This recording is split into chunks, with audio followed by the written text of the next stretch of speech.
हे भगवान, आखिर कब तक मुझे ये मिट्टी के बर्तन बनाकर आधे पेट में ही सोना पड़ेगा? क्या मेरे भाग्य में कभी सुंदर पकवान खाना नसीब नहीं होगा? हे ऊपर वाले, कोई ऐसा चमत्कार कर दो कि मैं अपने गांव का सबसे अमीर इंसान बन जाऊं। अजी, आप क्या पूरे दिन वही बातें बड़बड़ाते रहते हो? ईश्वर ने आपके अंदर बर्तन बनाने का इतना अच्छा हुनर दे रखा है, तो उसी हुनर के दम पर हमारा गुजर बसर तो हो ही जाता है। अरे नहीं नहीं भाग्यवान, क्या तुम्हारा मन नहीं होता अच्छे अच्छे पकवान, मिठाइयाँ, जलेबियाँ खाने का? काश हमारा घर भी इतना बड़ा होता कि सारे गांव के लोग हमारे घर को देखकर कहते कि वो देखो लल्लू लाल का घर है। और क्या तुम्हारा कभी मन नहीं करता कि मैं भी अच्छे अच्छे गहने पहनूं? आप ये कैसी बातें कर रहे हैं? मैंने तो अब तक कभी भी आपसे कोई गहने नहीं मांगे। आप जितना भी कमाते हैं मैं उसी में खुश हूँ। मुझे और कुछ भी नहीं चाहिए। अच्छा ठीक है, अब मेरा बाजार जाने का समय हो गया है।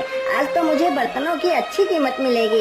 इतना कहकर लल्लू लाल मिट्टी के घड़े सिर पर रखता है और बाजार की ओर निकल पड़ता है। मेरी प्यारी पत्नी को भी कुछ नहीं पता है, बस हमेशा ज्ञान की बातें झाड़ती रहती है। मैं एक दिन जरूर बड़ा आदमी बनूंगा। ये सब कुछ सोचते सोचते कुम्हार बाजार में पहुंच जाता है।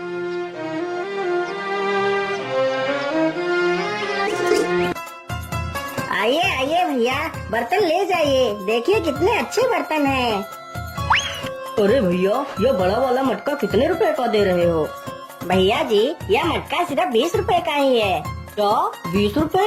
अरे नहीं नहीं भैया, 20 रुपए तो बहुत ज्यादा है। 20 रुपए में तो पूरे 4 घड़े आ जाएंगे।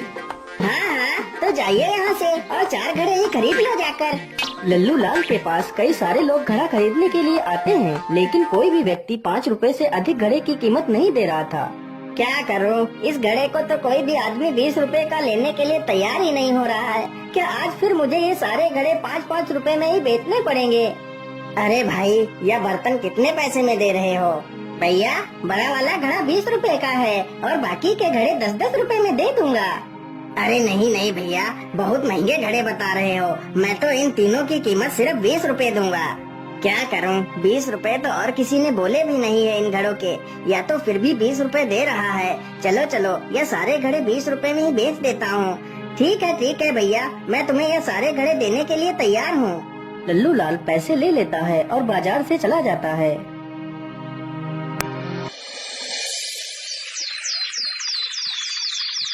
लल्लू लाल नदी के किनारे बैठकर बड़ा आदमी बनने के सपने देख रहा था।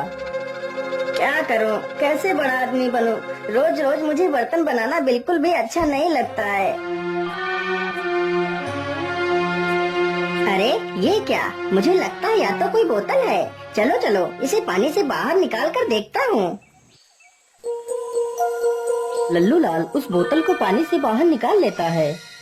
अरे इस बोतल के अंदर क्या है? मुझे लगता है इसमें कोई कागज छिपाया गया है। चलो इसे खोल कर देखता हूँ।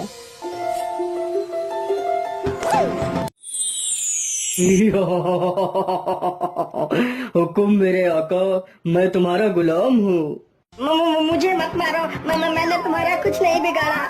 नहीं मेरे आका, मैं तुम्हारा गुलाम हूँ, मैं तुम्हें नहीं मार सकता। क्या गुलाम? तुम मेरे गुलाम हो? हाँ मेरे आका, मैं तुम्हारा गुलाम हूँ। तुम मुझसे अपनी कोई भी 3 ख्वाहिशें पूरी करवा सकते हो। मुझे लगता है जो कहानियाँ मेरी दादी बचपन में सुनाया करती थी, वह सारी बातें सच होती हैं। इसका मतलब मैं कोई सपना नहीं देख रहा हूँ। यह जिन तो मेरे कब्जे में है। मैं जो भी चाहूँ इससे करवा सकता हूँ। अरे जिन, क्या तुम मेरी सिर्फ 3 ही ख्वाहिशें पूरी करोगे? हाँ मेरे आका, मैं सिर्फ 3 ही ख्वाहिशें पूरी कर सकता हूँ। बोलिए तुम्हारी क्या ख्वाहिशें हैं? हे जिन, मेरी पहली ख्वाहिश ये है कि मेरा घर गांव का सबसे बड़ा घर बन जाए। इतना बड़ा घर हमारे जमींदार का भी ना हो।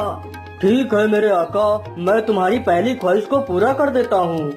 जिन तुरंत ही अपने जादू से लल्लू लाल का घर बहुत ही सुंदर बना देता है।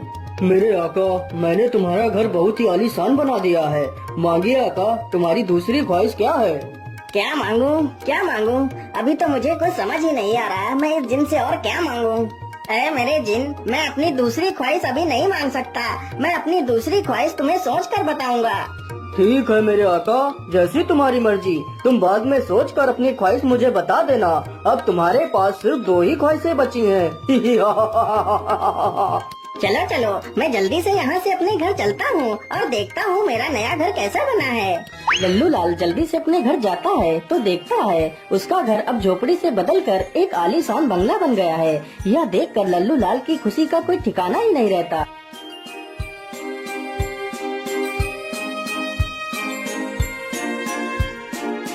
देखा भाग्यवान, कैसे मैंने रातों रात इतना बड़ा बंगला बना दिया। लेकिन जी आपने रातों रात इतना बड़ा बंगला कैसे बना लिया? मैं तो कुछ समझ ही नहीं पाई, यह सब कैसे हो गया? अरे भाग्यवान, यह सारा कमाल तो उस जिन का है जो मुझे मिला है। क्या जिन? कैसा जिन? अरे भाग्यवान, आज सुबह जब मैं नदी के किनारे बैठा था तो मैंने देखा।